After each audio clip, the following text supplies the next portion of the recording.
লাগ গল্প মন কি একটু হন। হ্যাঁ, কি ভাবছো কি? এই যে পেছনে তিনটা দাঁড়াই আছে না, একটু আগেই কিনছি বেটা।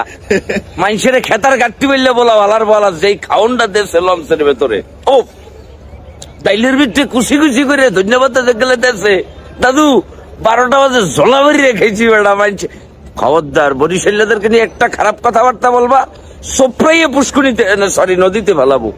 একটা বাজে কথা বলা যাবে না, ঠিক আছে? জন্মের খাওয়ান দিছি। দেখো এই যে লোকটা, ভদ্রলোকটা খুব ভালো খাওয়াইছে আমাদেরকে, খুব আপ্যায়ন করছে। আরে ঢাকাতে ধরিয়ে আনছে এই মালটা, পুরাটা রাস্তা বরিশালের সুনাম করিয়া, মানে যে বরিশালের লোকরা, মানে যদি ট্যাক্স দেওয়া লাগতো বাড়তি কথা বলার জন্য, ও এতদিনে বোবা থাকতো। ঠিক আছে, যাই হোক, লাভ ইউ বরিশাল, খুব মজা পাইছি, ভালো সার্ভিস পাইছি। আর বরিশালীদেরকে কাঁথার গাট্টি বলবা না, ওদের লঞ্চে স্টারলিং নেটওয়ার্ক আছে আলার পালা, পুরো নেট, পুরো এই মনে করে লঞ্চ জুড়ে বেড়া, এই মানে তোর ইন্টারনেট আর ইন্টারনেট, আগতে যাবা ওখানে ইন্টারনেট, দামি দামি কম্বল সব।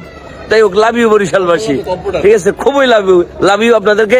আর আমার রুমে কম্পিউটার ছিল, জগের ভিতরে একটা হালকা কুসুম গরম পানি, রুম ভর্তি কম্পিউটার। হ্যাঁ, মানে খাইছি, আগছি, তারপর ঘুম দিছি, উঠতে দিয়েছি বরিশাল। দারুণ বিষয়, ভালো ফিল হয়েছে এটা বেটা। হ্যাঁ, love you Barishal, love you, ঠিক আছে।